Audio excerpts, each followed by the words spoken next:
vous souhaitez intégrer la pratique du yoga dans votre quotidien, mais vous perdez le fil ou vous avez peur de mal faire. Ce podcast est pour vous. Je m'appelle Alice, je suis professeure de yoga et yoga thérapeute dans le massif de la Chartreuse et en ligne. J'accompagne les personnes en quête de fluidité, d'ancrage, d'alignement dans leur corps et leur vie, grâce aux outils et à la philosophie du yoga. Si vous aimez ce podcast, n'hésitez pas à partager, à vous abonner et à lui donner plein de cœurs et d'étoiles sur votre application préférée.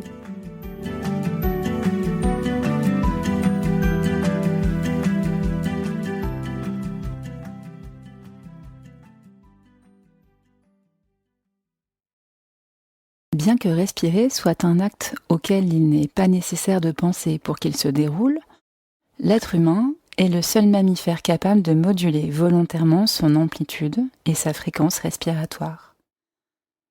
La qualité de notre respiration, son amplitude, son rythme, influencent directement non seulement notre état physique, mais aussi mental et émotionnel. Nous savons en effet que tous les systèmes du corps fonctionnent en interaction, connectés les uns aux autres grâce au système nerveux, endocrinien, qui dépendent à leur tour du fonctionnement optimal de tous les autres systèmes assurant l'apport des nutriments, la fabrication et la circulation d'énergie, l'élimination des déchets métaboliques et les défenses immunitaires. Nos émotions se traduisant par des sensations dans le corps, puis des pensées associées, en agissant sur les ressentis dans le corps, la respiration aura un effet notable sur nos dimensions émotionnelles et mentales, et bien plus encore. La pratique du yoga nous enseigne que la maîtrise de notre respiration est un moyen d'atteindre le calme du mental. Dans la littérature yogique, et notamment dans les Yoga Sutras de Patanjali, qui est un recueil d'aphorismes datant de plus de 2500 ans, offrant une trame de réflexion et de pratique aux yogis en devenir, appelé le sadhaka, on peut lire qu'un des moyens d'atteindre un état de conscience calme comme un lac est de pratiquer ce qu'on appelle le contrôle du souffle, en inspirant et en expirant lentement, puis en gardant la rétention poumon vide aussi longtemps que l'aisance le permet. Tout comme d'autres traditions, comme la médecine chinoise par exemple, le yoga propose une lecture du fonctionnement de l'être humain empirique, fondée sur des siècles d'observation des ressentis, qui est parfois déroutante pour les occidentaux que nous sommes. Pour autant, l'essence de certains préceptes décrits dans les textes anciens, qu'ils datent du XVe siècle ou de 500 ans avant notre ère, peuvent être aujourd'hui confirmés, validés, grâce aux techniques et aux outils modernes d'exploration du couple corps-mental dans ses dimensions biomécaniques, chimiques, électriques. Pour la tradition yogique, prana signifie souffle vital. Pranayama, souvent traduit par maîtrise du souffle ou contrôle de l'énergie, nous indique comment réguler, faire circuler et amplifier notre énergie vitale.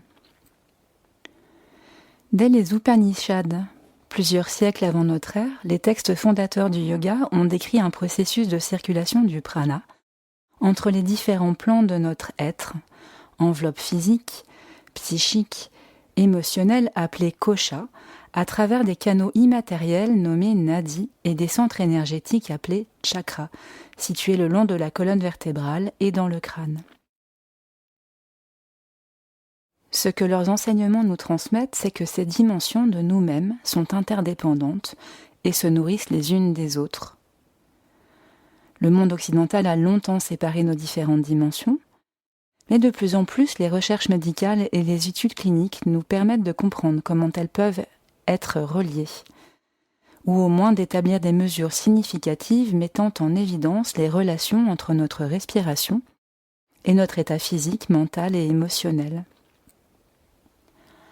La yoga-thérapie, qui s'intéresse aux effets du yoga sous l'angle de la santé en Inde aussi bien qu'en Occident, a pu démontrer que maîtriser et pratiquer des exercices de respiration consciente a un impact favorable sur la santé, que ce soit dans les troubles comme l'anxiété, autant que dans les troubles fonctionnels, digestifs ou cardiaques, et dans le traitement de la douleur. De nombreux services hospitaliers, d'ailleurs, utilisent aujourd'hui certaines techniques de respiration en complément des soins habituels. Par exemple, le professeur Claude Arec, responsable du service de cardiologie de l'hôpital Tenon à Paris, a étudié il y a plusieurs décennies en partenariat avec la NASA ce qu'il a appelé la respiration yogique, qui est la respiration abdominale profonde, diaphragmatique, pour favoriser le retour veineux de ses patients. Et il a en effet été démontré que cette respiration favorise une dépression pulmonaire qui entraîne un meilleur retour veineux vers l'oreillette droite, oreillette qui reçoit le sang chargé en gaz carbonique. Les effets d'une respiration incomplète, haute, rapide, sont également connus pour favoriser l'anxiété et les attaques de panique. La respiration superficielle a pour effet de nous amener à ventiler plus vite pour satisfaire aux besoins en oxygène de nos cellules. S'ensuit une hyperventilation qui déséquilibre le rapport oxygène-gaz carbonique dans le sang et réduit d'autant plus la capacité des cellules à absorber l'oxygène, entraînant des crispations musculaires, une sensation de fatigue, de la confusion, et un état anxieux induit par la tension musculaire et la détresse du corps. Lorsque cet état se prolonge, on peut aller jusqu'au malaise. C'est alors l'attaque de panique, connue aussi sous le nom de spasmophilie, qui arrive parfois même au beau milieu du sommeil, sans raison extérieure identifiable. Cet état inquiétant et inconfortable cède avec la pratique de rétention poumon plein ou vide, selon le confort ressenti, et disparaît avec la mise en place d'une hygiène respiratoire passant par le ralentissement et l'approfondissement du souffle. Une respiration incomplète aura aussi d'autres inconvénients. Paresse digestive, sommeil perturbé, humeur en berne, irritabilité, problème de concentration. Sur le plan purement anatomique et physiologique, qu'est-ce que respirer ? Pour commencer, je vous propose un petit focus sur la mécanique ventilatoire. Cette mécanique est basée sur un système passif que sont les poumons et la plèvre, et sur un système actif constitué par les muscles qui modifient le volume de l'espace thoracique et des poumons. C'est un système autonome. On n'a pas besoin d'y penser pour que la respiration ait lieu. Mais c'est un système qui peut aussi être contrôlé par la volonté. Le muscle respiratoire principal est le diaphragme. C'est un grand muscle en forme de coupole, situé entre la cage thoracique et le ventre, qui se prolonge par des piliers tendineux accrochés aux vertèbres thoraciques et lombaires, à peu près à la hauteur du nombril. Et c'est un muscle qui fonctionne en permanence. Il assure une respiration de base d'environ 1 demi-litre d'air, et il effectue 12 à 15 contractions par minute en moyenne. En se contractant, il s'abaisse, ce qui modifie le volume disponible pour les poumons et entraîne une ventilation dans la partie inférieure du thorax, un petit peu comme une seringue, comme le piston d'une seringue. Dans ce mouvement, il repousse les viscères, là où elles peuvent aller, avec un effet de massage interne favorisant la digestion et la circulation sanguine dans les organes, pour peu que la ceinture abdominale soit à la fois tonique et détendue. Pour augmenter la capacité ventilatoire et actionner la respiration dans le milieu et le haut de la cage thoracique, on aura besoin d'utiliser les muscles secondaires.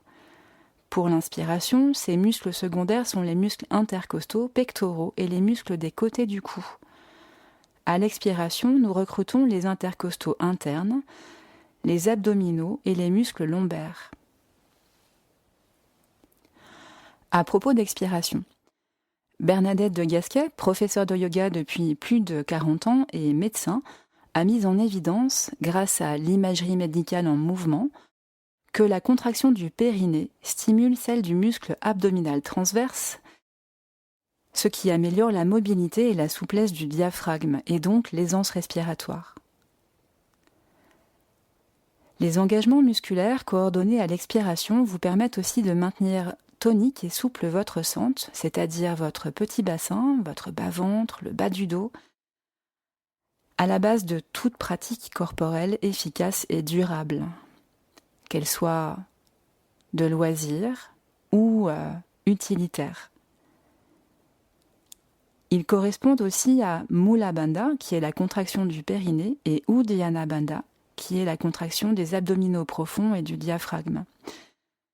Je vous reparlerai plus tard, dans un autre épisode, des autres bandhas et de leur rôle dans la pratique du yoga. Le mécanisme ventilatoire serait inutile sans la circulation sanguine. Les besoins en oxygène de notre organisme déterminent notre fréquence cardiaque et par conséquent notre fréquence respiratoire. Tout ça étant directement influencé par notre activité musculaire et notre activité métabolique. La respiration en tant que telle se produit au niveau cellulaire. Elle sera influencée par les équilibres acido-basiques du corps, les pressions en dioxygène et en gaz carbonique dans les cellules et le sang, directement reliées à notre activité et à la qualité de notre respiration, et l'équilibre de notre système nerveux qui gère le fonctionnement de nos organes et de nos muscles et dépend de la qualité de l'alimentation et de l'hygiène de vie, l'activité physique, l'hygiène des rythmes, les relations sociales et la connaissance de soi ont un impact direct sur l'équilibre de notre système nerveux. Rien d'étonnant alors que le yoga nous propose des postures pour préparer le corps à mieux respirer et que la respiration soit en première place dans notre pratique et en étroite relation avec la méditation et la conscience de soi. Je vous propose aujourd'hui d'explorer ce qu'on appelle la respiration complète, qui consiste à mobiliser tout le buste du bassin au cou. Il existe plusieurs variantes de cette pratique. Aujourd'hui, je vous proposerai une première approche de cette respiration dans laquelle je vous invite à apprendre à relâcher votre ventre à l'inspiration. Cette variante sera particulièrement intéressante pour les personnes qui ont une sensation d'oppression dans le haut du buste, celles qui se sentent souvent inquiètes ou stressées, celles qui digèrent mal, mais aussi pour celles et ceux dont les épaules et le cou sont tendus. Pour cette pratique, la posture de préférence sera la posture assise. Vous pouvez vous installer sur une chaise loin du dossier, les pieds bien plantés au sol et le dos bien redressé, ou bien toujours le dos bien redressé, à genoux, assis sur vos talons, ou encore en tailleur si vous pouvez garder le buste redressé. Quand vous serez habitué à cette respiration, vous pourrez la pratiquer même allongé ou bien debout. Vous êtes installé ? Rendez-vous dans la deuxième partie de cet épisode pour la pratique.